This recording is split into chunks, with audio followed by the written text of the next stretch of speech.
Merci d'accueillir Kim Ji-woon.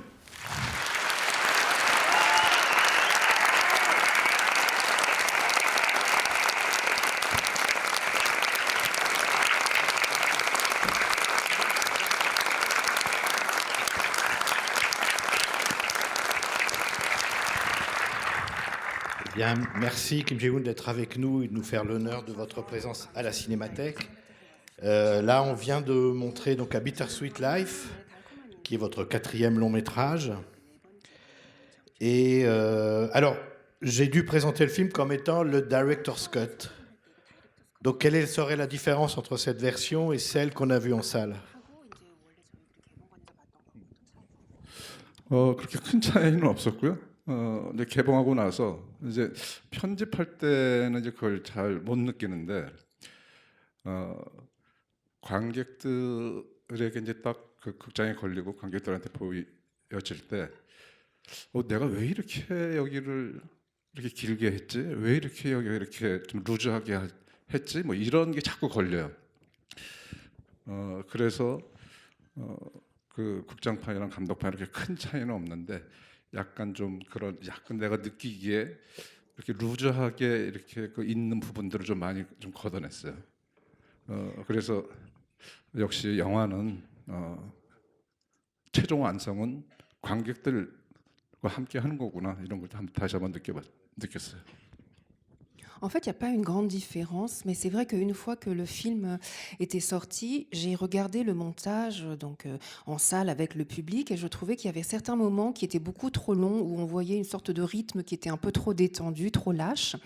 Et donc par rapport à la version en salle, cette version-là, en fait, a été un peu reprise dans le sens où j'ai un peu enlevé justement ce qui rendait le film un peu trop mou ou trop lâche. Donc ça prouve bien que finalement, un film est vraiment fini ou peaufiné en fait en même temps avec le public.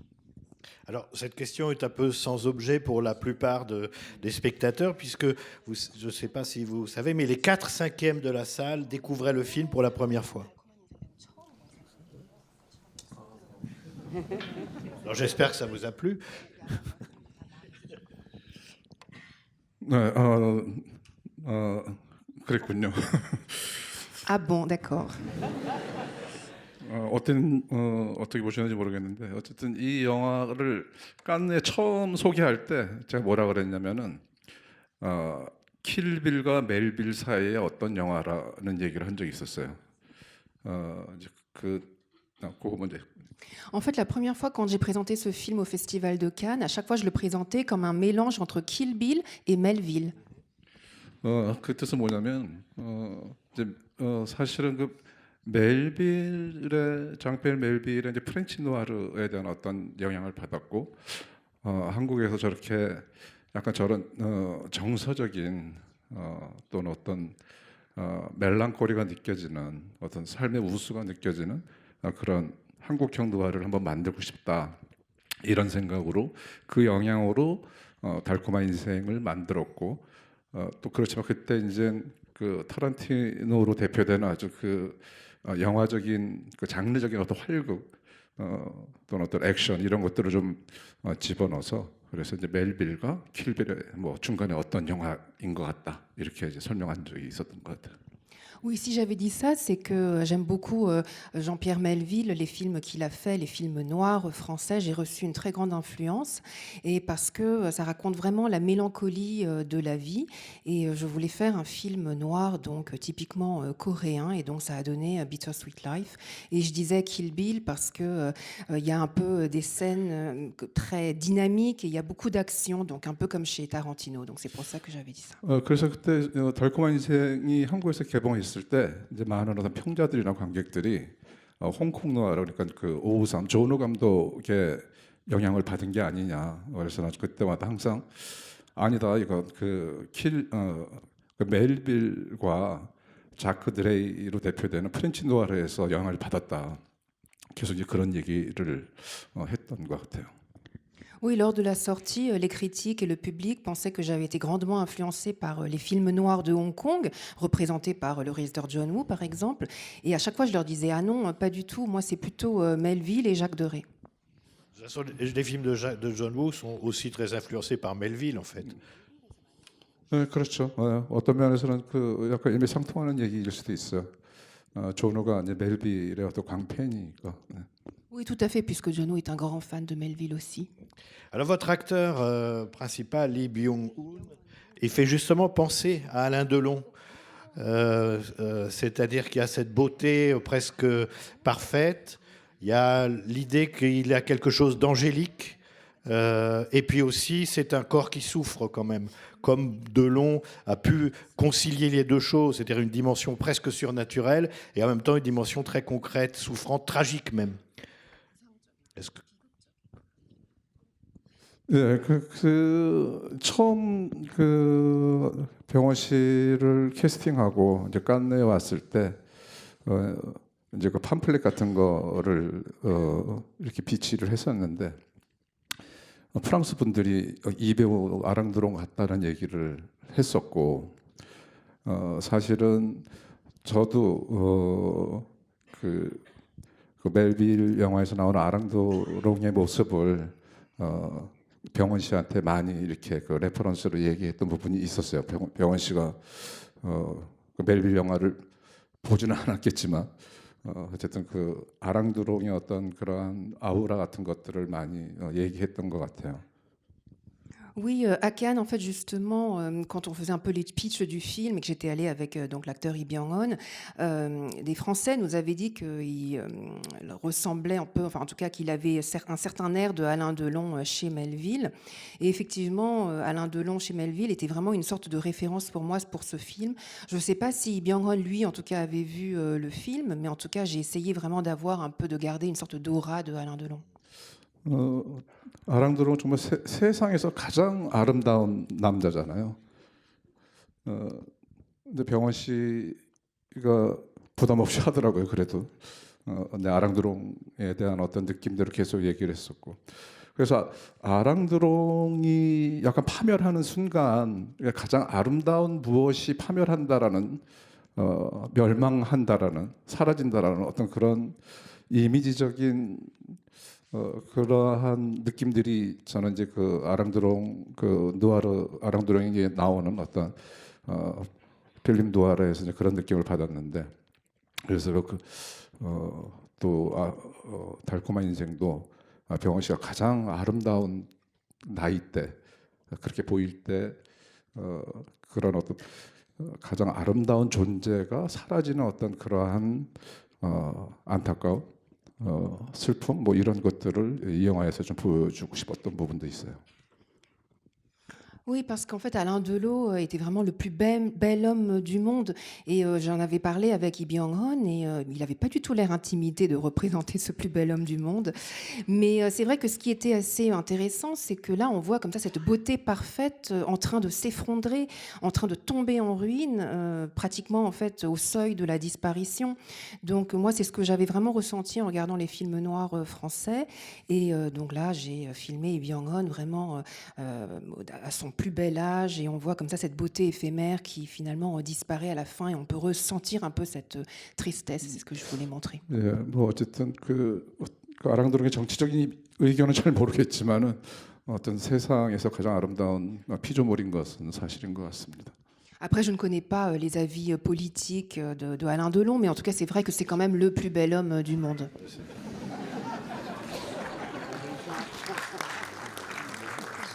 Alors, j'ai l'impression qu'il y a dans votre film une troisième influence, peut-être même une influence qui réussirait à concilier ces contraires qui sont le hiératisme melvillien et l'ultraviolence un peu sadique chez Tarantino. Je dirais c'est le western italien. La structure de votre film ressemble à beaucoup de westerns qui se font en Italie à partir du moment où le genre devient très à la mode, c'est-à-dire on assiste à un personnage qui à un moment donné souffre, qui vit une véritable passion christique et puis qui ressuscite. Il y a énormément comme ça de films qui sont réalisés, enfin de westerns italiens qui sont construits sur la même structure. Les deux premiers, Sergio Leone avec Clint Eastwood, Django de Sergio Corbucci, etc. Et on a l'impression, comme je sais qu'après ce film-là, vous allez faire un film qui est un hommage au western italien, qui est Le Bon, la Brute et le Cinglé, je me demandais si c'était pas aussi une influence consciente pour A Bittersweet Life. 네, 물론 이제 그 달콤한 인생에서 이제 그런 서부국의 원형들이 좀 나와요. 그 처음에 그 이병헌 씨가 그 무기를 빌매하러 어떤 그 좀 한국에서는 낯선 공간에 나오거든요. 이게 황야같이 이렇게 그 드넓은 어떤 벌판이 나오고 이제 그거는 황야의 어떤 공간들을 좀 얘기하고 싶었던 거고 거기서도 이제 그 황야에서 부르는 삭풍 같은 것이 이렇게 막 계속 그 공간을 휘감으면서 그 서부 영화에서 보이는 그 건초더미 그렇게 굴러가는 건초더미를 또 막 굴리고 그랬어요. 그래서 저는 서부 영화를 계속 하고 싶었었고 놈놈놈을 만들기 전에 서부 영화를 만들 거라는 생각을 못했기 때문에 한국에서 만들 수 있을 거라는 생각을 못했기 때문에 달콤한 인생에서 어떤 그 서부국의 원형 같은 어떤 것들을 좀 넣었었고 그리고 이병헌과 보스인 김영철 강 사장이 만나는 어떤 그 서로 이렇게 마주보면서 가는 것도 사실은 서부의 건맨들이 서로 이제 그 마주보면서 결투를 하는 듯한 느낌으로 그런 어떤 그 구도를 이렇게 동선 같은 것들을 디자인한 부분들은 있어요. 그래서 사실 어떤 면에서 이제 그 달콤한 인생이 서부국의 인큐베이팅하는 어떤 장면들이 이제 곳곳에 있죠. 그런 원형들이. Oui, tout à fait. Dans Bittersweet Life, il y a certains éléments tirés du western. D'ailleurs, quand ici, au début du film, Lee Byung-hun va aller se procurer des armes en secret, il va dans un espace qui est complètement étranger, qui est un espace, un environnement qui est inconnu en Corée.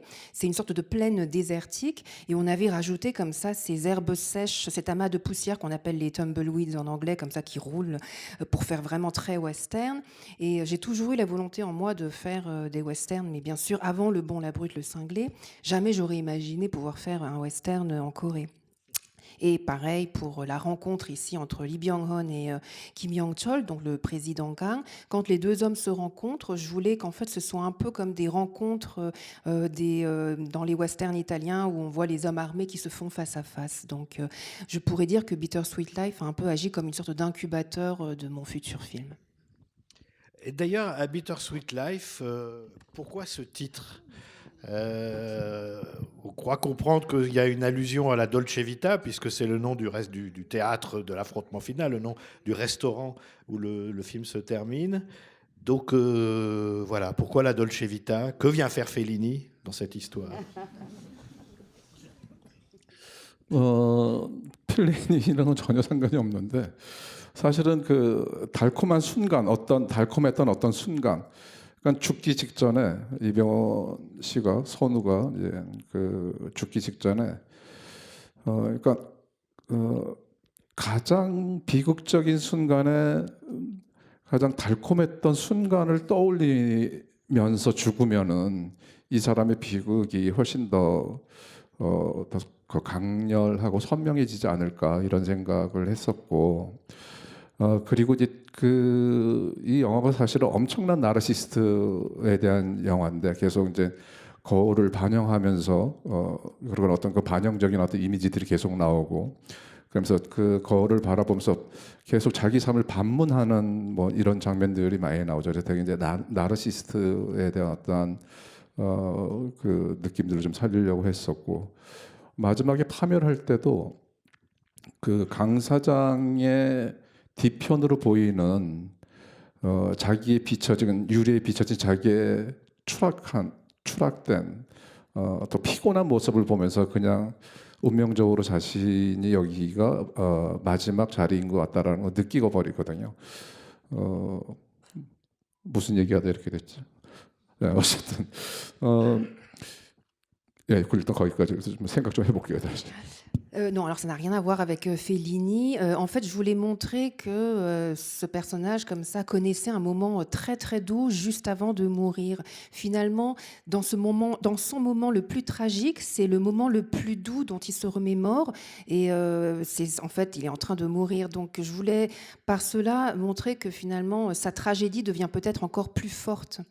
Mais c'est aussi un personnage qui est très narcissique. En fait, dans le film, il y a énormément de reflets reflet de lui-même qu'il voit à travers le miroir. Il se regarde souvent, même lors de sa chute finale, à travers le dos du président Kang. En fait, il voit à travers la fenêtre sa chute et il sait en tout cas que c'est son dernier moment. Mais en fait, je ne sais pas pourquoi je suis en train de vous parler de ça. J'ai oublié le fil donc, de l'histoire. 네, 이제 생각났어요. Ah, ça y est, c'est bon. 그래서 달콤한 인생이라고 지은 거는 이제 사실은 달콤한 순간, 뭐 이런 달콤한 꿈 이렇게 지으려다가 이 사람이 이제 자기가 추락한 그 어떤 파멸되는 어떤 순간에 계속 그 어떤 복수를 해야 될 사람들을 막 찾으러 다니잖아요. 근데 그 백사장도 만나고 강사장도 만나고 누구도 계속 이렇게 만나면서 복수를 하는데, 그래서 복수를 하면서 자기가 왜 이렇게 됐는지에 대한 그 질문을 하고 너는 왜 나한테 이러는 것인지를 질문하지만 돌아오는 대답들은 되게 공허하죠. 의미가 약간 무의미한 어떤 대답들이 와요. 마지막에 최종적으로 강사장을 만났는데도 불구하고 서로 딴 말들을 하고 있어요. 서로 엇갈리는 말들. 그러니까 애초에 이렇게 사단이 난 거의 원인은 이병헌 씨의 마음에서 온 거라고 저는 생각이 들었어요. 그러니까 마음의 어떤 잠시의 흔들림. 그러니까 이 사람이 죽기 전에 내가 언제 그렇다면 마음이 흔들렸는가. 그때였구나. 그 신미나 보스의 그 젊은 애인이 그 첼로를 키는 순간에 그 사람한테 마음을 빼앗겼구나. 그때 그래서 그렇게 흔들리면서 여기까지 자기의 파멸의 균열이 이렇게 커진 거구나. 결국 그때 그 이유였구나. 아주 작은 것들이 점점 자기가 부정하면서 감추면서 자기한테 커지면서 이게 큰 균열이 되었던 거구나라고 느끼는 거죠, 죽기 전에. 그러면서 그 순간에 가장 달콤했던 순간들을 떠올리면서 죽는 남자의 얘기인데, 그래서 하여튼 뭐 달콤한 꿈, 달콤한 순간보다는 달콤한 인생이라는 것이 좀 더 이렇게 뭔가 주제나 의미를 좀 확장시킬 수 있지 않을까 하는 생각이 들었습니다. En fait, je voulais appeler mon film donc Doux rêve ou Doux instant, mais en fait, comme ça parle d'une chute, vous voyez, le personnage principal est toujours en quête de vengeance. Il cherche les principaux responsables, le président Peck, le président Kang. Il rencontre ces gens, il leur demande mais pourquoi est-ce que vous me faites ça? Et en fait, à chaque fois, il obtient des réponses qui sont très floues. Et vous voyez, par exemple, quand il rencontre vers la fin le président Kang, tous les deux parlent, mais en fait, on voit en fait qu'ils ne se parlent pas vraiment, c'est-à-dire que la conversation dérive et ils n'arrivent pas à se répondre, personne n'arrive pas à avoir de réponse à la question donc de l'interlocuteur. Et à un moment, en fait, le personnage principal comprend en fait que sa chute est due à son cœur qui a vacillé à un moment. Et quand est-ce que son cœur a vacillé? En fait, c'est quand il a rencontré donc la petite amie de son patron, le moment où elle joue du violoncelle, et tout d'un coup, il commence à comprendre que c'est à partir de là que son cœur a vacillé, qu'il y a une toute petite fissure en lui qui de plus en plus a pris de l'importance. Alors au début, en fait, il est en plein déni, mais il réalise que c'est ça qui finalement a provoqué sa chute. Donc c'est vraiment les moments les plus doux dont il se rappelle pendant qu'il est en train de mourir. Donc au lieu de titrer le film Doux moment ou Doux rêve, je trouvais que Douce vie était quelque chose d'un peu plus global.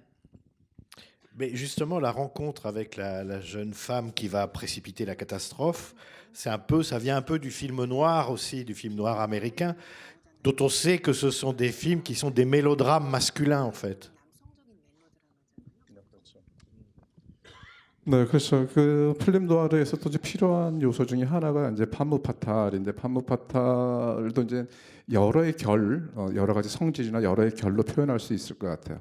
여기서는 가장 어떤 면에서는 젊은 여인에 대한, 또 정부의 애인에 대한 어떤 그런 그 마음의 흔들림으로 인해서 그런 의미에서 치명적인 그로 심리적으로 작용돼서 그런 의미에서 이제 판무파탈의 역할이라는 생각이 들어요. 그러니까 소극적 의미에서 판무파탈이란, 그러니까 주인공한테는 어쨌든 치명적인 어떤 그 마음의 여파를 줬기 때문에 그리고 이제 보니까 거기까지 할까요? Oui, bien sûr, on voit toujours comme ça cette figure de femme fatale dans les films noirs, mais c'est vrai qu'il y a plusieurs sortes de femmes fatales et puis en plus on peut l'exprimer de différentes manières. Mais là, c'est une jeune femme, en plus c'est la femme du boss et effectivement, c'est une femme fatale, elle lui est fatale. 네, 그리고 이제 제가 이제 달콤한 인생을 만들면서 프렌치 누아르의 감수성을 한국화시켜서 만들고 싶은 어떤 욕망이 있었는데 사무라이란 영화, 그러니까 멜빌의 사무라이를 아주 직접적인 영향을 받았다는 생각은 안 했었어요. 근데 최근에 다시 사무라이를 한국에서 GV를 할 그 기회가 있었고 그래서 이제 사무라이를 다시 보니까 두 가지 측면에서 사무라이한테 영향을 받은 것들이 있더라고요.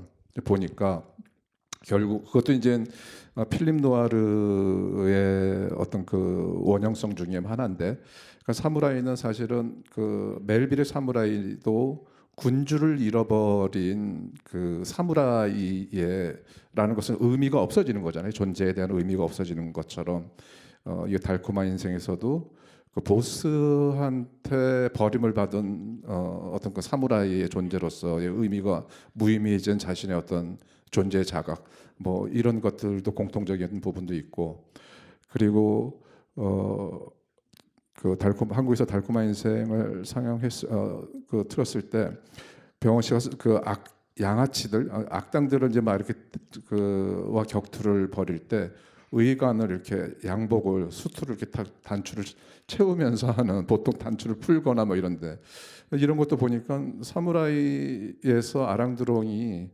뭔가 미션을 받고 나갈 때 거울 앞에서 중절모를 쓰고 의관을 갖추고 이런 전사의 제의 같은 성격들이 있었더라고요. 그런 것들이 어떤 그러한 누아르적인 법칙들 이런 것들이 직접적으로 이렇게 나한테 무의식적으로 들어왔구나, 이런 생각을 하게 됐어요. Et c'est vrai que je voulais mettre beaucoup de sensibilité du film noir français et en faire un film coréen pour ce film. Et au début, je pensais que j'avais pas été directement influencée par le film Le Samouraï de Melville. Mais il y a un moment donné où en Corée, j'ai participé à un débat après donc, la projection du film Bittersweet Life, donc j'ai revu mon film et j'ai effectivement remarqué quand même que ce film avait été quand même influencé par Le Samouraï de Melville, surtout sur deux éléments. Le premier, c'est bien sûr donc typiquement les codes, les conventions du film noir. Quand un samouraï perd son maître, en fait, il n'a plus raison d'exister puisqu'un samouraï est fait pour servir son maître. Et donc là, donc dans Bittersweet Life, c'est exactement, on retrouve cette configuration-là. Le deuxième élément, c'est quand Lee Byung-hun donc va se battre avec la pègre. En général, vous savez, avant des combats, on voit les personnages en train de déboutonner leur veste. Et là, en fait, il fait exactement l'inverse. On le voit refermer les boutons de sa veste. Et je me suis rappelé donc qu'effectivement, Alain Delon, dans Le Samouraï, remet bien son chapeau comme s'il allait combattre à l'extérieur comme un petit soldat. Donc, j'ai remarqué qu'effectivement, inconsciemment, j'avais quand même beaucoup plus été influencée par les films de Melville que je ne le croyais. Et puis on pense aussi au samouraï à cause de la solitude du personnage principal. Lorsqu'on le voit dormir, il n'a même pas de lit, il dort sur son divan. Et on sent que c'est un homme seul. Comme les premières minutes du samouraï de Melville, où il n'y a aucun dialogue, et on le voit dans une pièce très dénudée, et on sait que c'est un homme seul. 네, 맞아요. 근데 사실은 그냥 되게 단조롭고 회색빛의 이제 공간은 이제 제 방 같은 느낌이어서 그대로 반영한 거고, 그러니까 저는 이제 이 주인공이 사실 초반에 이 영화 달콤한 인생에서 이병헌 씨가 주인공이 어떤 그 여정을 이렇게 압축해서 보여주는 부분들이 있었어요. 그러니까 되게 화려한 최상의 높이 스카이 라운지에서 거기 되게 빛과 번쩍하고 화려하죠. 거기서 어떤 미션을 받고 지하로 점점 어둠침침한 지하로 이렇게 내려가는 거를 그게 오프닝이었어요. 그래서 나는 이제 이 사람의 삶의 여정, 앞으로의 여정, 어떤 그 전조, 어떤 징후, 뭐 이런 예고, 뭐 이런 것들은 이제 그 한편에 그 화려한 상충에서 축축하고 어두운 지하까지의 추락, 뭐 이런 것들을 좀 메타포로 그 오프닝에 이제 그 장면들을 좀 담았었습니다. Oui, effectivement, mais c'est vrai que cet espace très dénudé de la chambre avec des tonalités un peu grises, c'est parce que je voulais quelque chose de très minimaliste et c'est surtout qu'en fait, je voulais juste représenter ma chambre.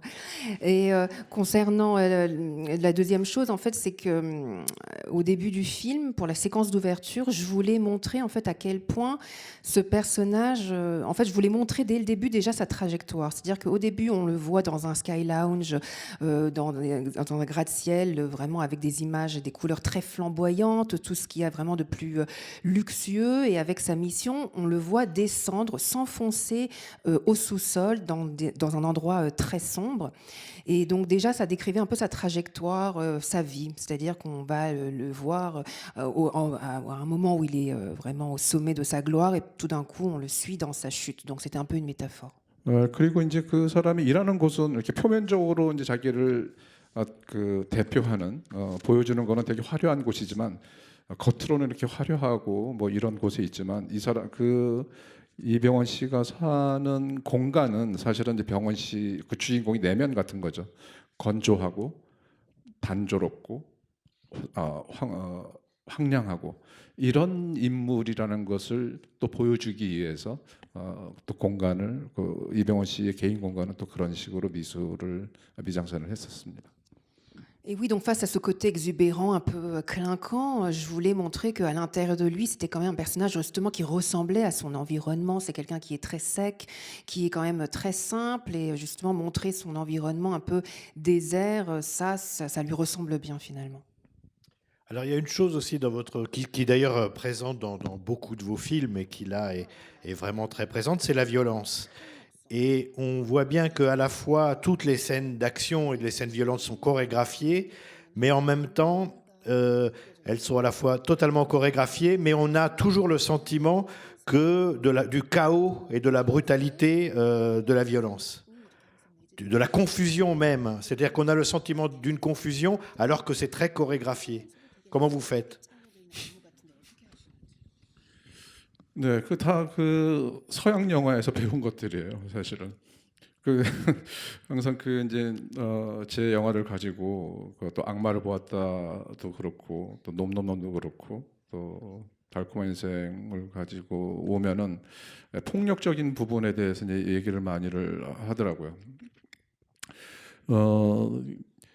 그 아마 이제 그 영화의 폭력성에 대해서 이제 타란티노가 뭐 인터뷰하면 절반은 그 얘기를 하지 않을까 생각이 드는데 저도 이제 그런 쪽에서 이제 그 영화적인 쾌감으로서의 어떤 그 폭력성을 얘기를 하고 싶었던 거였고 그리고 모든 장르에는 어떤 그 두려움을 다루는 매체라고 생각이 드는데 액션 영화든 또는 폭력물이든 폭력의 두려움을 다루는 것인 거고 그것을 미화하거나 뭐 이런 의도는 절대 없었다라는 거 말씀드리고 싶습니다. En fait, ça, je crois que je les ai appris des films occidentaux. En fait, j'ai rencontré le diable, le bon, la brute, le cinglé, ou même pour Bittersweet Life. C'est vrai qu'à chaque fois, on me posait la question de la violence. Mais je dirais que c'est un peu comme ce que dit Tarantino dans ses interviews, c'est que la violence est vraiment... le but de la violence dans les films, c'est vraiment un pur plaisir cinématographique. Et je pense d'ailleurs que dans tous les films de genre, finalement, les films traitent de notre peur de la violence. C'est-à-dire que l'action, les films, donc les scènes d'action et les films et les scènes de violence sont là justement pour contrer notre peur de la violence, mais je suis en aucun cas, bien sûr, pour la violence. 그래서 이렇게 아시아 영화들 그리고 또 너희 영화들은 왜 이렇게 폭력적이냐라고 질문을 받을 때마다 난 다 서양 영화에서 배운 거다. 마틴 스콜세스, 뭐 멜빌, 자크 디레이 이런 감독들한테 배운 거다. 이렇게 얘기를 하기도 해요. Donc à chaque fois qu'on me pose la question, mais pourquoi est-ce que les films asiatiques, pourquoi est-ce que les films coréens sont aussi violents? À chaque fois, je leur dis, mais c'est parce qu'on a appris ça de vous, les Occidentaux. J'ai vu Martin Scorsese, Jacques Drey, Jean-Pierre Melville. Bon, c'est une explication. Enfin bon, j'ai une théorie. Bon, on en reparlera plus tard. Avant de donner la parole à la salle, parce que Kim Ji-woon a souhaité qu'il y ait beaucoup de questions du public, je voulais juste encore lui poser une question. Il nous a déclaré l'autre soir, en présentant son dernier film, son nouveau film, que son école en fait de cinéma, ça avait été la vision des films eux-mêmes, la cinéphilie. Il a vécu quelque temps à Paris et donc il a été, d'après ce que j'ai compris, un grand fidèle de la Cinémathèque. Et donc, est-ce que vous avez le souvenir de ce qui aurait pu être des chocs cinématographiques qui vous ont donné envie de faire du cinéma?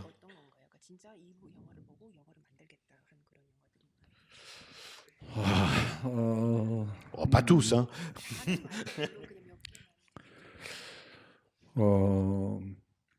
그러니까 난 이제 제가 파리, 그러니까 시네마테크 프랑세스에 대해서 또 이제 파리의 아트하우스에서 받은 어떤 감동 그리고 이제 몇 가지 에피소드들이 있는데 사실은 뭐 그 에피소드들만 얘기해도 뭐 1시간을 채울 수 있을 것 같아요.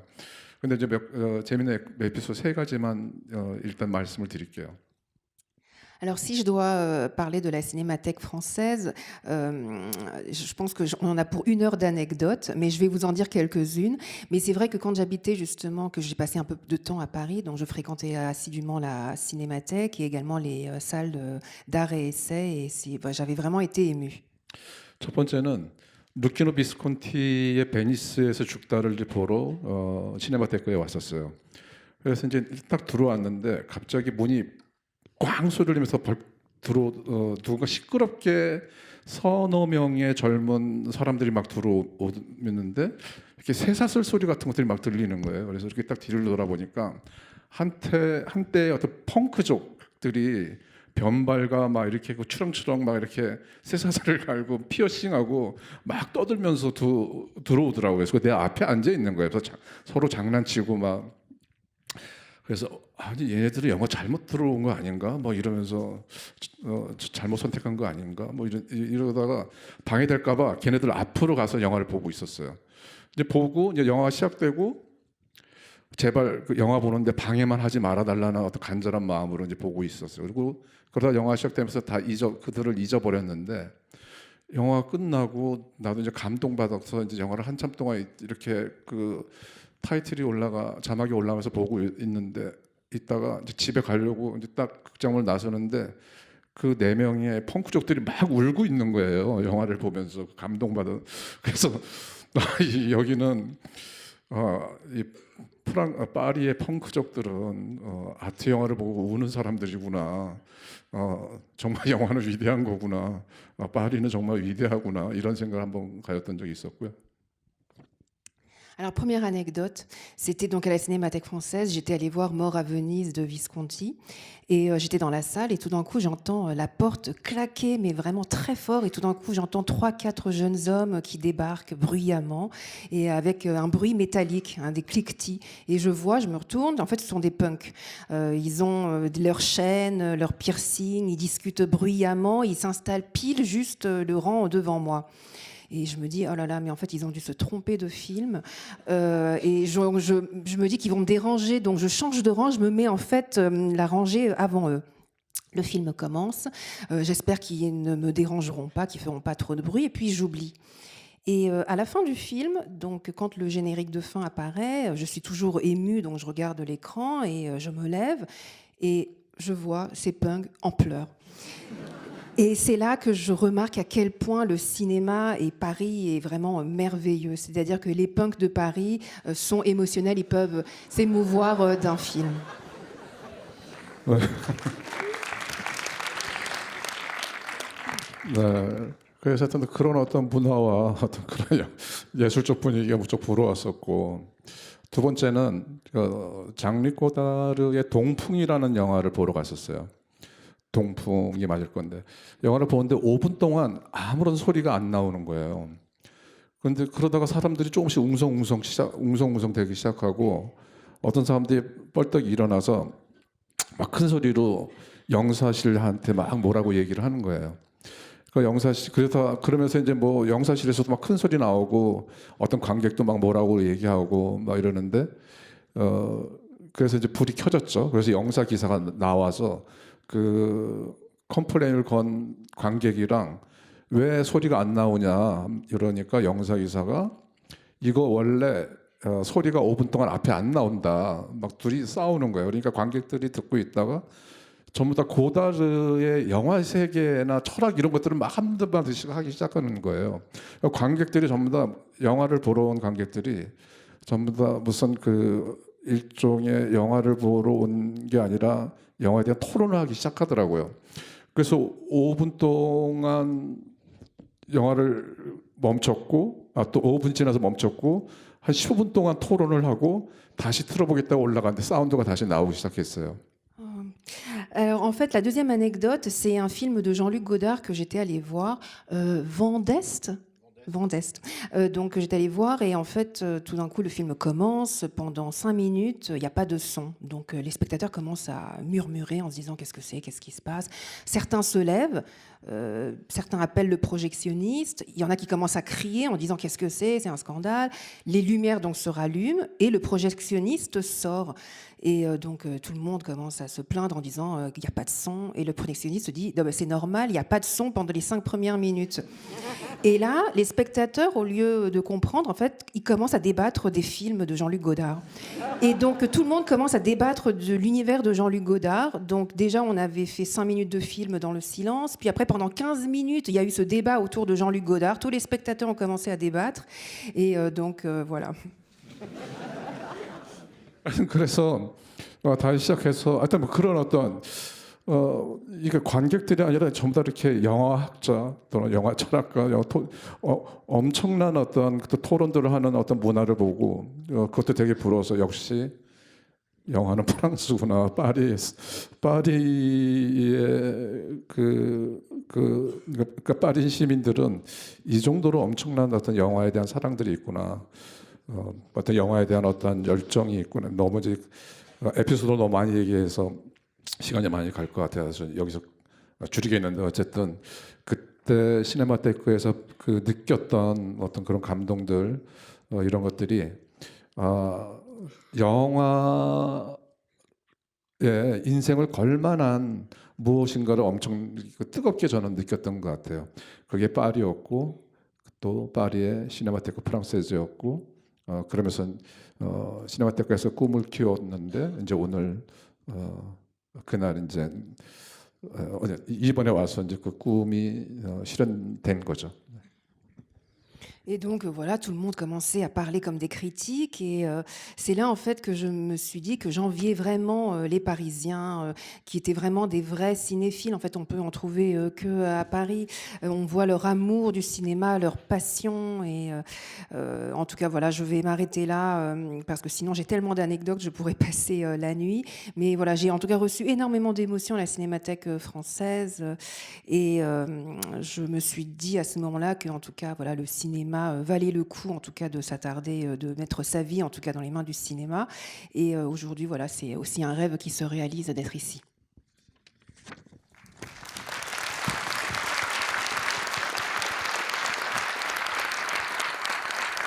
Donc, est-ce qu'il y a des questions dans la salle? Bonsoir. D'abord, pour vous dire que ce film, c'est un chef-d'œuvre pour moi. Merci beaucoup pour votre œuvre et votre talent. Et moi, j'avais une question sur la composition de cadre dans ce film, parce qu'elle est très soignée, elle est très symétrique, avant de partir dans des perspectives qui nous emmènent dans la cavalcade.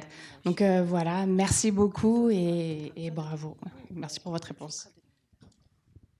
네, 그 말씀하신 대로 너무 먼저 감사드리고요. 어쨌든 이제 그런 것들이 그러니까 좀 우아한 그 기존의 우리나라의 어떤 그 뭐랄까요 범죄물이랄까요 아니면 그 갱스터 무비들이 뭔가 좀 뭐랄까 약간 이런 표현이 되게 무식한 어떤 느낌으로 저한테는 왔었고, 그래서 프렌치 누아르를 좋아하던, 그리고 프렌치 누아르의 어떤 감성도 좋아하던 저한테 한국의 조폭 또는 갱스터 무비 이런 소재를 가지고 여기 우아한 누아르를 한번 만들고 싶다 이런 생각을 가졌었어요. 그래서 좀 제가 이제 필립 누아르 영화들을 되게 좋아하는데, 그래서 이제 그 달콤한 인생을 통해서 이제 저의 어떤 영화적 욕망, 꿈 이런 것들을 실현을 시켰던 거죠. Bah, merci beaucoup. En fait, ce que je voulais faire, c'est faire en tout cas un film de gangster un peu chic ou élégant. Je ne sais pas si je peux dire ça, mais j'ai toujours trouvé les films de gangsters coréens un peu vulgaires, entre guillemets. Et je voulais apporter une sorte de sensibilité de film noir français, apporter un peu de chic. Et donc, voilà, ça s'est réalisé avec ce film-là. Merci beaucoup pour ce magnifique film. Moi, j'étais curieuse par rapport à un détail très minuscule. On voit le personnage principal manger un petit gâteau au chocolat au début, et puis on s'attarde un peu sur ce moment, et jeter un morceau de sucre dans son café, et on s'attarde encore un tout petit peu sur ce moment. Et le petit bonbon qu'il mange quand il rencontre la femme du boss. Donc je voulais savoir s'il y avait une intention derrière ces moments-là, ou c'était juste comme ça, anodin. Merci. Je rajoute qu'on mange beaucoup dans le film. Non, mais il y a une attention particulière prêtée au déjeuner, au dîner, comme une espèce de cérémonial, avec peut-être l'idée, alors là je ne sais pas ce qu'il va répondre, mais que les aliments correspondent aussi à la personnalité des personnages. On est ce qu'on mange. 한국인들 먹는 게 되게 중요합니다. Oui, pour les Coréens, manger, c'est très important. 네. 그 앞에 이제 그 케이크 먹고 설탕 넣고 이런 것들이 이제 이 사람의 달콤한 어떤 것들에 대한 상징들이에요. 그 처음에 사실은 이제 그 스테이크를 먹어야 되나 뭐 이런 뭘 먹어야 되나 이 사람은 고민을 많이 했었고, 이 사람은 이 주인공은 어쨌든 자신이 어떤 이런 갱스터들의 어떤 비즈니스를 하고 있는 사람이지만 자기는 그런 직접적인 행동을 하는 사람이랑은 이제 다른 어떤 위상과 신분을 가지고 있고 그런 문화를 가진 사람이다. 이렇게 스스로 완벽한 어떤 느낌을 갖고 있는 사람이어서 그런 사람이었기 때문에 이 사람을 먹는 게 되게 중요했어요. 그래서 그냥 일반적으로 스테이크가 아니라 그냥 그런 초코 케이크를 먹어야지 어울릴 거라 생각이 들었고, 또 이 사람의 이제 그게 이제 캐릭터에 대한 엄청난 어떤 설명이 되거든요.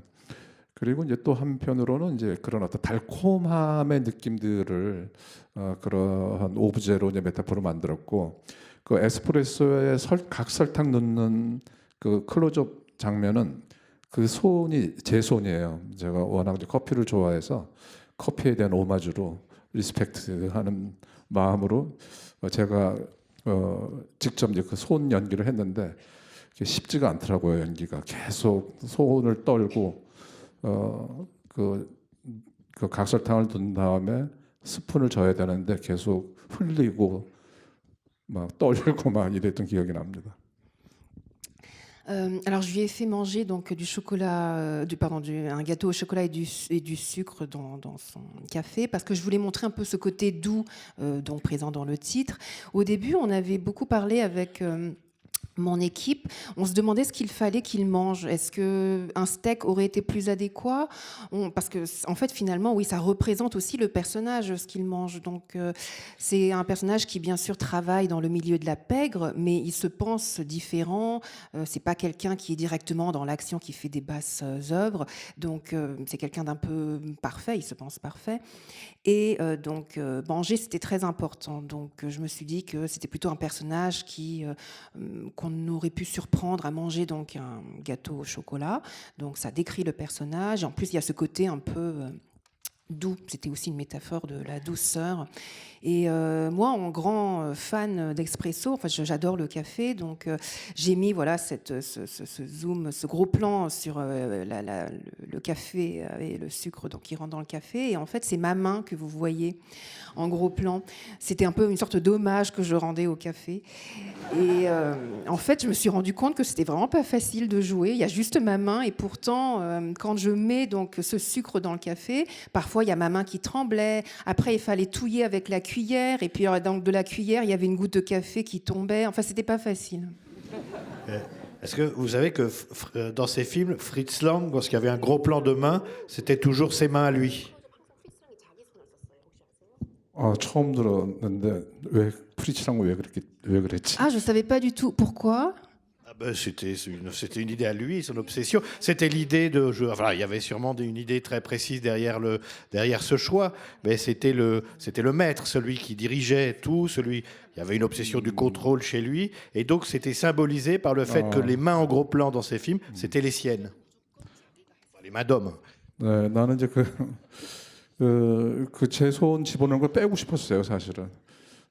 되게 그 장면이 안 좋아서 빼고 싶었는데 꼭 에스프레소를 마시는 설탕을 넣고 젓는 장면을 꼭 집어넣고 싶어서 했는데 가만히 생각하니까 그런 생각이 들더라고요. 아니 내가 왜 열심히 이렇게 힘들게 영화를 만들고 내가 출연해서 왜 영화를 망치려고 하는 거지 이런 생각이 들어서 다음부터는 제가 뭐 조금이라도 뭐 손 어떤 부위가 나오는 것도 이제 안 하려고요. Mais justement, après, je me suis dit, il faut peut-être que j'enlève cette scène parce que ma main me dérangeait vraiment dans cette scène-là. J'en étais pas satisfait, mais en même temps, je voulais absolument garder cette tasse d'espresso avec la cuillère qui était en train de touiller le café. Et en tout cas, j'ai réalisé après que... Donc, je l'ai gardé, mais donc j'ai réalisé après que plus jamais, j'allais montrer une partie de mon corps dans mes prochains films, parce que je me disais, pourquoi est-ce que je me tue à faire un film et pourquoi est-ce que je suis en train de le massacrer avec une partie de mon corps? Il y avait un autre réalisateur qui faisait ça, qui est venu ici il y a quelques mois, c'est Dario Argento. Lorsqu'on voit une main gantée de cuir dans ses films, c'est sa main à lui. Et je lui ai appris, je lui ai dit ce que je vous ai dit, c'est-à-dire que Fritz Lang faisait ça, et il était fou de joie, lui. Est-ce qu'il y a d'autres réactions, questions? Bonjour. Vous avez fait un film. Je suis là. Ouais. Vous avez fait un film aux États-Unis, Le Dernier Rempart avec Arnold Schwarzenegger. Je voulais savoir, est-ce que vous pourriez nous parler un petit peu de cette expérience? Et comme les réalisateurs étrangers souvent se font déposséder du Final Cut, est-ce que ça a été votre cas ou est-ce que vous considérez le film comme votre œuvre?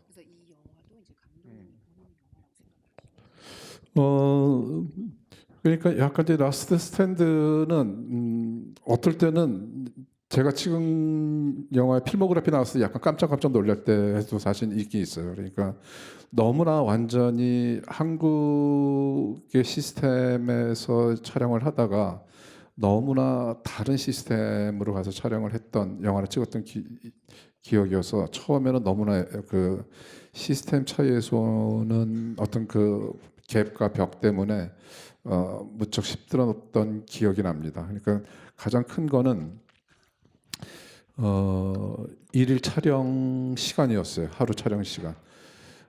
거기는 12시간은 이제 정말 칼같이 지켜야 되고, 근데 거기 미국을 가기 전에는 한국은 조금 유연성이 있었거든요. 14시간도 하고 15시간도 하고. 그래서 하루 촬영을 할 때 나의 어떤 에너지들을 분배하는 것들이 갑자기 마음이 쫓기게 되더라고요. 심적으로 되게 압박감을 많이 느끼면서 촬영했던 기억이 납니다. Oui, Le Dernier Rempart, dans ma filmographie, c'est vraiment un peu un film à part, mais c'est surtout parce qu'en fait, j'ai travaillé pour la première fois dans un système qui était complètement différent du système coréen que j'ai toujours connu, et c'est pour ça que ça a été très difficile pour moi, surtout en tout cas avec plusieurs aspects. Le premier, c'est d'abord les horaires de tournage. Aux États-Unis, il faut absolument respecter les 12 heures de tournage par jour, alors qu'en Corée, à l'époque, les gens étaient beaucoup plus flexibles. flexible. Donc, on pouvait travailler avec une équipe pendant 14, 15 heures. Et donc, à cause de cela, en fait, je ressentais une énorme pression. 그러니 가장 중요한 거는 어떤 미학적인 결정을 할 때, 창의적인 결정을 할 때, 한국에 있을 때는 이제 감독이 결정을 하면은 어떤 미학적인 부분이나 창의적인 부분에 있어서 그 감독이 결정하면 그 영화에 담겨져 있어요. 결정하면 끝이에요. 근데 미국은 감독, 스튜디오, 주연 배우, 제작자, 약간 수평적인 어떤 관계더라고요. 이 네 사람이 똑같이 오케이가 돼야지 화면에 담는 어떤 그런 순간들이 되게 많았어요. 그게 좀 힘들었어요. 그러니까 아니 마틴 스콜세스도 개인적인 것이 가장 창의적이라고 얘기를 했는데 이런 것들을 남들과 쉐어하고 남들을 공유하는 것을 이런 것들이 이 영화 창작의 길인가 이런 것들이 되게 혼란스러웠었는데 그것도 방법들이 있더라고요. 그때는 내가 이제 너무 경직돼서 약간 이제 그걸 풀지를 못했는데 나중에 좀 시간이 흐르고 난 다음에 그 스튜디오가 얘기하는 그 바라는 어떤 결과물, 어떤 씬의 어떤 장면, 또 내가 욕심냈던 장면 이런 것들을 한 번씩 찍고 두 개를 그냥 내 거 먼저 찍고 그리고 좀 스튜디오가 얘기하는 걸 찍으면 됐었는데 저는 이제 그거를 그 초반에는 좀 잘 몰랐던 것 같아요. 후반에는 이제 막 그런 식으로 이제 찍으면서 편집제 내가 결정한 거를 많이 썼죠. Et donc la deuxième chose, c'est concernant l'esthétique, c'est qu'en Corée, en fait, quand le réalisateur prend une décision, c'est la fin de l'histoire, personne ne discute de ça, sauf qu'aux États-Unis, la hiérarchie est beaucoup plus horizontale. Donc il faut que les studios, l'acteur principal, les producteurs et le réalisateur, il faut que tous les quatre soient d'accord sur l'esthétique. Donc c'est quand même très compliqué et c'est bien sûr l'élément qui a été le plus difficile pour moi aux États-Unis. Et c'est très étrange parce que Martin Scorsese disait que ce qui est le plus créatif, finalement, c'est ce qu'il y a de plus personnel. Donc, comment est-ce qu'on peut, 4 personnes ou même plusieurs personnes, avoir un côté créatif si on doit partager et prendre l'avis des uns et des autres? Mais finalement, après un certain temps, j'ai compris qu'il y avait certaines méthodes pour, pas contourner, mais en tout cas des méthodes pour pouvoir trouver un compromis. Mais comme au début, je ne savais pas, j'étais un peu complètement figée et raide. Et j'ai su après que, et puis bien sûr, je l'ai appliqué, comme ça, qu'il fallait tourner en fait 2 fois. C'est-à-dire que la première scène, le plan que moi, je souhaite tourner, et après le plan que peut-être eux désirent avoir, et après en discuter. 그리고 일단 편집권이 없다고 얘기는 하지만은 이제 저한테는 8주에서 9주 동안 아무도 방해하지 않는 감독 고유의 편집권을 주는 기간이 있었고요. 그래서 8주에서 9주 동안 저 혼자 정말 그때는 프로듀서든 뭐 아무도 안 왔어요. 온전히 저 혼자 편집 그 기사랑 같이 이제 작업을 한 8주에서 9주 정도의 시간을 줬었어요. 그리고 그 뒤에 그걸 가지고 이제 그 리뷰들을 받아서 조금씩 이제 노트를 하면서 서로 협의하는 과정 중에서 최종본이 나왔던 것 같아요. Mais par contre, il nous donne quand même pendant 8 à 9 semaines, moi et mon monteur, vraiment, en fait, personne ne nous dérange, on est assis tous les deux et on fait le film que l'on veut. Puis après, donc, ces différentes personnes regardent le film, nous donnent leurs avis, puis on essaie de trouver un compromis. 그래서 이제 테스트 시사라는 걸 하는데 이제 익명의 이제 관객들을 모아서 편집본들 최종 편집본을 보여주고 나서 이제 그거에 대한 점수를 매기고 관객분들이 개봉하기 전에 점수를 매기고 그리고 뭐 좋은 점 나쁜 점 이런 것들 쫙 써 내려가요. 그래서 최종 편집본은 그 중에서 가장 많이 언급된 부분들을 뭐 고치거나 수정하거나 뭐 이렇게 그러니까 자연스럽게 그렇게 되는 시스템이더라고요. 그런데 그게 사실은 아무도 책임지지 않는 시스템인 것 같다는 생각도 좀 들었어요. 그냥 누구의 어떤 미학적인 강력한 어떠한 그 의지 뭐 이런 것들이 작용되는 것이 아니고 뭐 온전히 그 관객들에 의해서 그것이 결정이 되는 거니까 결국 이제 그 결과물에 대해서는 제작진이 중에서는 아니 관객들이 바라는 대로 했는데도 안 되는 걸 어떻게 뭐 이렇게 되는 결과가 아닌가 그래서 아무도 책임지지 않는 시스템이 아니었나 뭐 이렇게 지금은 생각이 들었습니다. Et après, donc, on fait des projections tests, on réunit un public d'anonymes et on montre la version finale donc, du film monté. Et en fait, après, ils donnent des points. Après, ils nous donnent également ce qu'ils ont aimé, ce qu'ils n'ont pas aimé. Et donc la production modifie plus ou moins donc, ce qui apparaît le plus des conclusions, des résultats donc, de cette projection test. Et en fait, c'est un procédé qui est très naturel pour eux. Mais moi, finalement, j'ai pensé que c'était peut-être une méthode un peu lâche dans le sens où en fait, personne n'est responsable du résultat final. C'est-à-dire qu'un film, normalement, représente l'esthétique d'un ou d'une réalisatrice. Et là, c'est-à-dire qu'en fait, c'est le public qui décide. Et le public, c'est donc plusieurs personnes anonymes. Et à la fin, donc, les producteurs vous disent qu'ils ont fait exactement comme le public voulait voir et que si ça ne marche pas, bah, ils y peuvent rien. 네. 근데 뭐 그런 영화도 필요한 영화들 있는 것 같아요. 되게 이제 대형 오락 영화들, 뭐 블록버스터 영화들은 뭐 어느 정도 뭐 그런 어떤 관객들의 어떤 그 추이 같은 것들을 따라갈 수 필요가 있을 것 같은 생각이 드는데 그냥 이렇게 개인적인 영화들, 개인 창작자의 개인적 스타일이 많이 반영되는 영화에는 그게 저는 무의미하다는 생각이 들었습니다. 프랑스는 어떤지 잘 모르겠네요. Après, je pense aussi que ce système est assez bien pour, par exemple, les besoins d'un blockbuster qui doit vraiment satisfaire la plupart des gens. Le public doit donner son avis et puis le film doit aussi un peu surfer sur la tendance actuelle. Mais pour un film personnel qui représente le style d'un créateur, je pense que honnêtement, ça ne sert pas à grand-chose. Mais je ne sais pas comment c'est en France. En France, c'est le respect de l'auteur.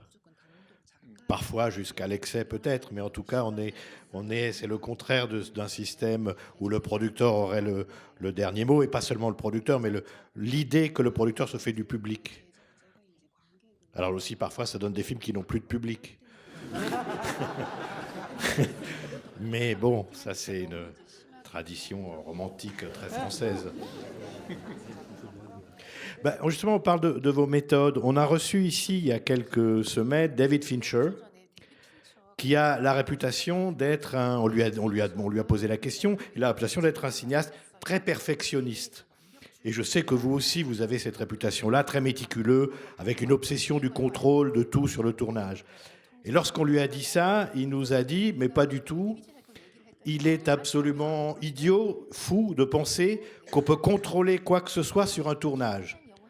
Ce qui est d'ailleurs la réponse typique de quelqu'un qui veut tout contrôler, en fait. Puisqu'il n'y a que le chaos, en fait, c'est ce qui est comme adversité. Est-ce que vous diriez la même chose, vous ? 아니요, 그런 사람이 어떻게 100번씩 테이크를 갈 수가 있어요. Et ce genre de réalisateur, il fait jusqu'à 100 prises ? Il en fait beaucoup. Il en fait beaucoup, beaucoup, oui. 네, 그러니까 저도 이제 그 영화제에서 핀처를 멀리서 이렇게 관찰을 해본 적이 있었는데, 되게 영화를 잘 만들려면 저렇게 못 돼야 되나? 뭐 이런 생각을 먼저 가진 적이 있었어요. 그러니까 사람들에 대한 아주 냉랭한 태도와 어떤 분위기를 느꼈어요. 그 사람들에게 살갑게 인사를 해도 자기가 얘기하고 싶은 어떤 대상에만 어떤 관심이 가 있는 이게 지금 내 얘기가 지금 다 녹화되는 거죠. 그냥 농담이라고 좀 전해주세요. Oui, en fait, j'avais vu David Fincher dans un festival aux États-Unis, je l'observais de loin, et en fait, je me suis dit, est-ce que pour être un aussi bon réalisateur, il faut être aussi méchant ? Parce qu'en fait, c'est quelqu'un qui est de très froid, il y a une ambiance vraiment très froide autour de lui, et je le voyais, tous les gens voulaient le saluer, ils étaient tous très bienveillants, gentils avec lui, et en fait, on voyait qu'il ne parlait qu'en fait avec la personne qu'il voulait saluer. Mais en fait, cette masterclass, elle est filmée. Je crois que c'était juste une blague, voilà. 그러니까 Oui, parce que 저는 정말 그 데이비 핀처의 광팬입니다, 사실은. Mais non, sans rire, en fait, je suis un très grand fan de David Fincher. non, mais surtout que quand il est venu ici, en tout cas, il a été plutôt bienveillant. Ça, si on peut en témoigner de son... 어, Voilà. Mais vous parliez du nombre de prises. Est-ce que vous en faites beaucoup, vous, par exemple, des prises 그 옛날에는 많이 했던 것 같아요. 옛날에 많이 했는데 나이 들고 막 이러니까 힘이 빠져갖고 제가 그리고 이제 옛날에는 되게 이제 그 뭔가 이렇게 그러니까 나의 테이크 문제가 아니라 저는 항상 고민이 많은 게 현장을 어떻게 해야지 이렇게 내가 배우들한테 어떤 에너지를 줄 수 있는지가 제일 고민이 되거든요. 그래서 저와 반대되는 사람이 아마 타란티노가 아닐까 생각이 돼요. 타란티노는 현장이 막 이렇게 들썩들썩 무슨 서커스장처럼 만들더라고요. 그러면서 이제 배우들한테 계속 그런 에너지를 막 주는데 저는 완전히 반대되는 스타일이거든요. 그래서 제일 고민이 그거예요. 그러니까 현장에서 배우 스태프들한테 어떻게 에너지를 전달하지? 어떻게 끌어내야 되지? 끌어올려야 되지? 뭐 이런 고민을 항상 하면서 가거든요. 나도 타란티노처럼 막 노래 부르고 춤추고 앞에서 춤추고 막 칭찬 막 하고 막 이러면서 배우들을 그 에너지를 줘야 되지 않나? 라는 생각을 항상 고민을 하거든요. 저는 항상 이렇게 현장에서 조용한 편이어서. 근데 네, 일단 거기까지 할게요. Oui, avant, je faisais beaucoup de prises, mais j'avoue qu'avec l'âge, en fait, ça devient de plus en plus compliqué. Mais indépendamment du nombre de prises, il y a quelque chose, en fait, qui est toujours une grande inquiétude chez moi, c'est que je cherche constamment, en tout cas, à transmettre une sorte d'énergie à mes acteurs. C'est quelque chose de très important sur un tournage. Et je suis vraiment à l'extrême opposé de Tarantino, qui, lui, en fait, son tournage ressemble un peu à une sorte de troupe de cirque. Il exalte ses acteurs. Il est vraiment à l'opposé de moi en termes de caractère. Et à chaque fois, je me demande comment est-ce que je peux transmettre une énergie folle. Est-ce que moi aussi, il faut que comme lui, je me mette à chanter, à danser, à encenser mes acteurs? Parce que ça ne me ressemble pas. Je suis quelqu'un de très silencieux.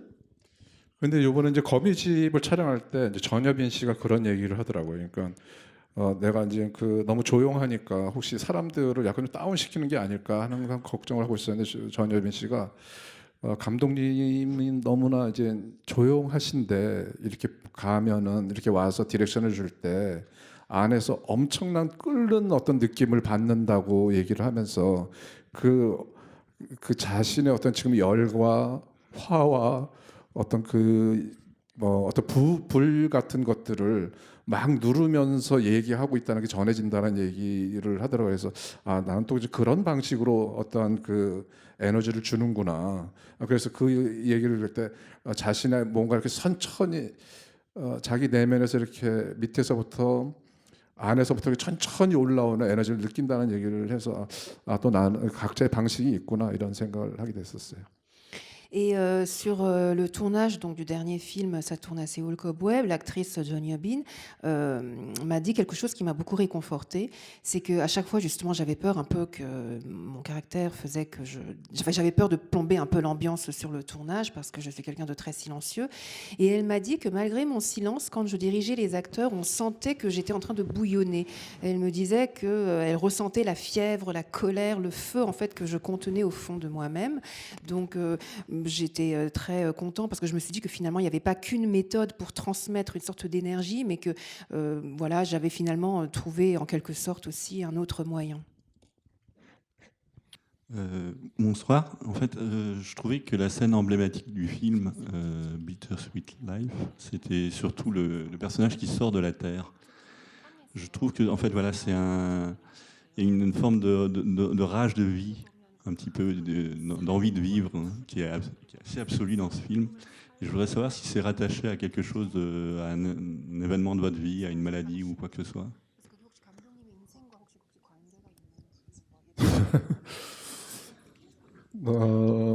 현장에서 느끼는 어떤 감정은 뭐 그럴 때가 많죠. 근데 내 인생의 전체에 걸쳐서 그런 땅에 묻혔다가 나오는 어떤 인생의 어떤 고난을 뭐 겪어본 적은 없고요.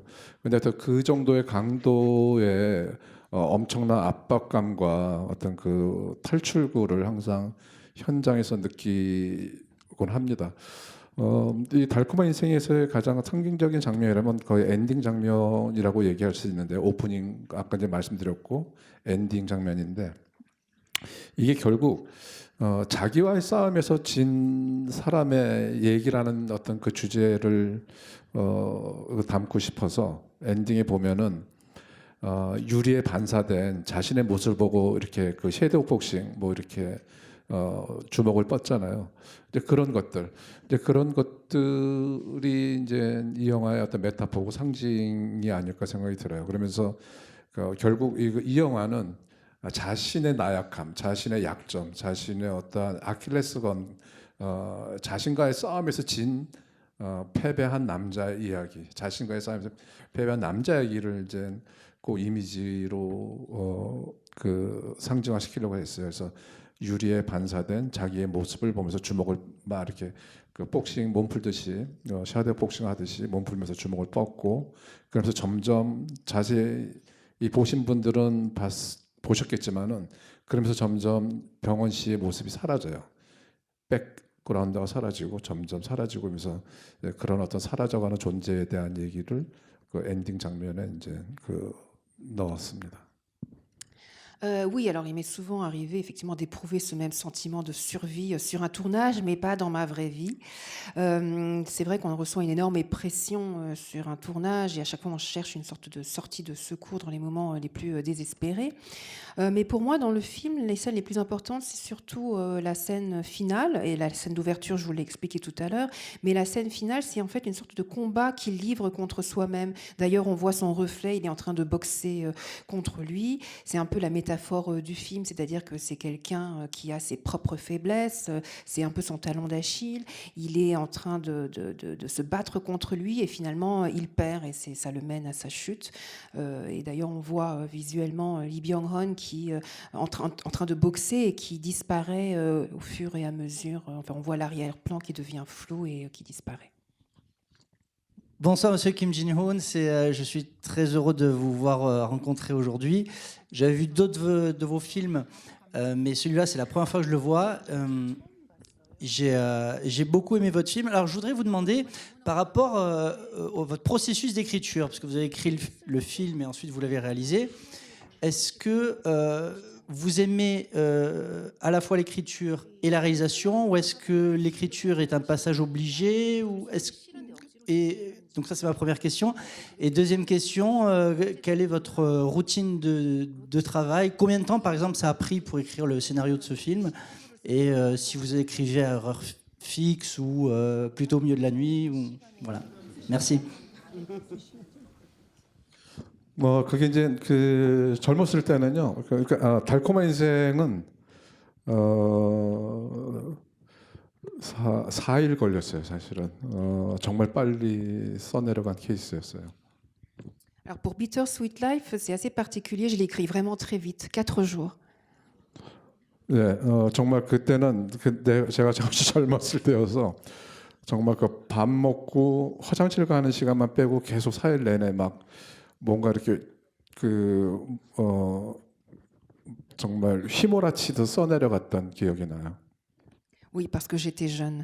Et donc pendant ces 4 jours, à part manger et aller aux toilettes, en fait, je n'ai fait que écrire. J'étais vraiment complètement happée par le scénario. 물론 한 달 동안 고치긴 했습니다. 그 뒤로. Bon, par contre, après, je vous ai pas dit que pendant 1 mois, j'ai passé mon temps à réécrire le scénario. 루틴이라면은 이제 이것도 자꾸 이제 나이 얘기를 해서 죄송한데 그때는 이제 밤에 쓰는 걸 되게 좋아했고 야행성이었다가 조금씩 이제 나이 먹으면서 바뀌더라고요. 아침형 인간으로 바뀌면서 요새는 책을 보거나 그 글을 쓸 때 오전 시간에 일어나서 많이 쓰고 그때가 머리가 제일 잘 돌아가고 그리고 에너지도 제일 많을 때여서 요새는 아침에 많이 쓰는 편입니다. Et concernant la routine, bon, j'arrête pas de parler de mon âge, je suis désolée, mais c'est qu'en fait, avant, quand j'étais jeune, j'étais un peu un noctambule, c'est-à-dire que j'étais beaucoup plus concentrée la nuit, donc j'écrivais la nuit, et maintenant, avec l'âge, je deviens plus un lève-tôt, donc je travaille plus donc le matin, quand je lis le matin, j'écris le matin, parce que c'est là, à ce moment-là, que je suis le plus concentrée, où j'ai le plus d'énergie. 저의 하루의 루틴이라면은 아침에 일어나서 미지근한 물을 약간 이제 끓여서 찬물을 섞어서 중탕을 만들어서 미지근한 물을 한 잔을 공복에 마시고 그 다음에 삶은 계란을 하나 먹고 그 다음에 드립 커피를 내립니다. 그러니까 저는 항상 그 좋은 원두를 인터넷이나 또는 그 온라인으로나 아니면 그 카페에 가서 원두를 사서 커피를 내리고 커피를 마시면서 한두 시간 정도 독서를 하거나 또 날씨가 너무 좋으면 나가서 또 1시간 정도 산책을 하거나 이제 그러면서 하루가 시작이 되고요. 커피를 내리는 시간이 하루 중에 가장 행복한 시간이고 그 뒤로는 정말 지옥 같은 하루로 계속 보내고 있습니다. Et donc pour vous dire un peu ma routine, donc le matin je me lève, après je fais bouillir de l'eau que je mélange avec de l'eau froide pour que ça donne une eau un peu tiède que je bois à jeun. Après je mange un œuf dur et après donc je prépare mon café filtre. C'est très important parce que j'adore le café et je m'approvisionne en café donc sur internet ou alors je l'achète dans un magasin de café spécialisé. Et après pendant 1 heure ou 2 heures, donc soit je lis ou alors s'il fait beau, je fais une promenade. Et le temps où je vois en fait que le café est en train de couler parce que donc je bois du café filtre, c'est le moment le plus heureux de ma journée. Parce que le reste, après, je sais que je vais passer un moment infernal. Ça, c'est vraiment un cinéaste de la précision. Du coup, moi, je suis un grand fan du film. Je fais partie des gens qui l'ont vu à la sortie. Et j'avais 15 ans, donc je pense que c'est peut-être mon premier chamboulement cinématographique. Et je l'ai regardé plusieurs fois. Et du coup, ce qui est ironique, c'est que pour moi, vous représentez plus le cinéma qu'Alain Delon, parce que j'ai jamais regardé un de ses films, mais bref, je trouvais que c'était important de le dire. Non, ce que je voulais parler du Director's Cut, parce que c'était la première fois que je le voyais. Et en fait, vous avez coupé des scènes, je trouve, qui donnaient un côté très réel, notamment la première fois que Lee Byung-hun et Shi Min-ah se rencontrent. Il y a un petit quiproquo, il oublie ses clés, etc. Il y a notamment une autre scène pendant qu'il écoute la musique classique. Il y a quelqu'un qui rentre dans la salle et qui fait tomber un pupitre. Et en fait, ça a l'air hyper anecdotique. Et à l'époque, moi, ça m'avait donné une sensation de réel hyper forte que je n'avais pas vue dans beaucoup de films. Et le fait que vous ayez enlevé ça, est-ce que c'est pas pour aller plus vers cette notion de rêve, d'avoir gommé un peu ces notions de réel, ou même peut-être aller plus vers ces notions de cinéma, de le rendre un peu plus film et gommer un peu ces maladresses volontaires, quoi.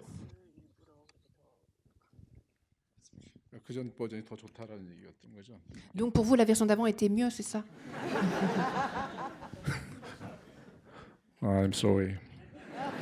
désolé. 그랬었군요. 내가 그걸 몰랐어요. 그런 부분들, 그런 디테일이 그 편집된 부분에 그런 게 있었는지를 잘 몰랐다고. 일단 나는 큰 디렉터스 컷을 만들 때 어떤 큰 영화의 본질을 흔드는다는 생각 없이 그냥 호흡들을 이렇게 약간 루즈하게 느껴지는, 앞에도 말씀드렸던 것처럼 루즈하게 느껴지는 부분들을 덜어내면서 아마 이제 그런 부분도 아마 같이 나간 것 같은 생각이 드네요. 네. En fait, je me souviens même pas de ces détails que je les avais coupés en tout cas au montage, mais pour la director's cut, je dirais qu'en fait j'essaie vraiment de garder l'essentiel, et c'est ce que je vous disais tout à l'heure, c'est que quand je vois que le rythme commence à s'alourdir ou que ça devient un peu lâche ou que ça se détend, en général j'essaie d'enlever ça. 네, 마지막 대답이 좀 아쉬우니까 질문 하나만 더 받을까요? 멋있게 대답할 수 있는 무언가를 좀 받고 싶은데. Bon, ma dernière réponse n'est pas très belle pour clore cette masterclass, donc je vais peut-être prendre une dernière question. Oui, ou alors moi j'ai une proposition à lui faire. On va voir tout à l'heure à 19h30, J'ai rencontré le diable. Et je me souviens de la sidération qu'on avait éprouvée quand on avait vu le film pour la première fois. Je l'avais vu au Festival de Gérardmer, je crois. Et voilà, je voulais, ne serait-ce que pour inciter nos amis à venir voir le film, venez voir J'ai rencontré le diable à 19h30, non à 19h. Et j'aimerais bien que vous nous disiez un mot de ce film, de ce projet, qui est un film complètement, oui, sidérant, quoi. Enfin,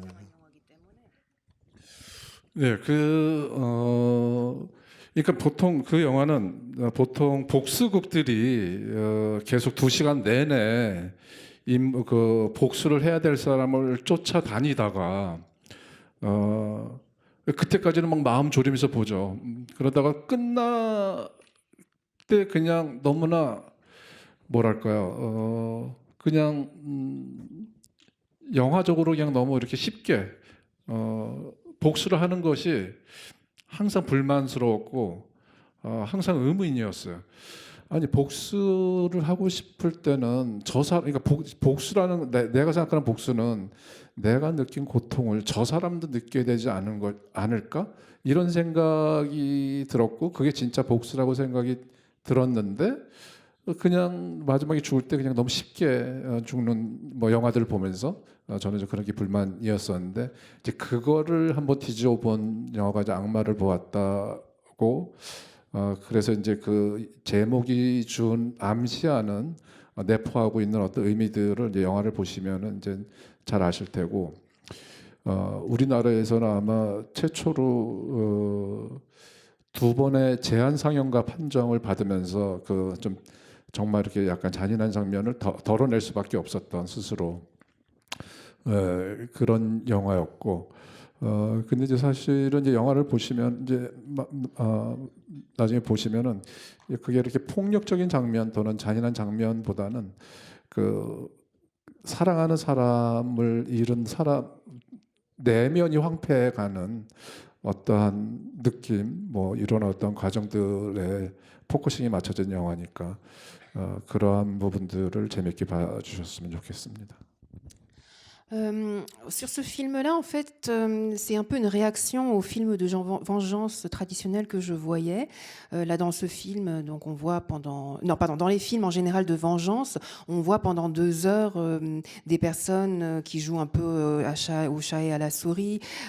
Et pendant tout ce temps-là, le cœur des spectateurs palpite. Et tout d'un coup, à la fin, on voit la personne qui est en train de se venger et qui tue donc la personne qu'elle recherchait. Et en fait, à chaque fois quand je voyais ces fins-là, je trouvais ça très curieux et en même temps ça ne me plaisait jamais parce que quand on désire vraiment se venger, en général, on essaie de faire souffrir la personne qu'on a en face de nous. Et quand on tue simplement d'un simple geste une personne, finalement, c'est beaucoup trop simple.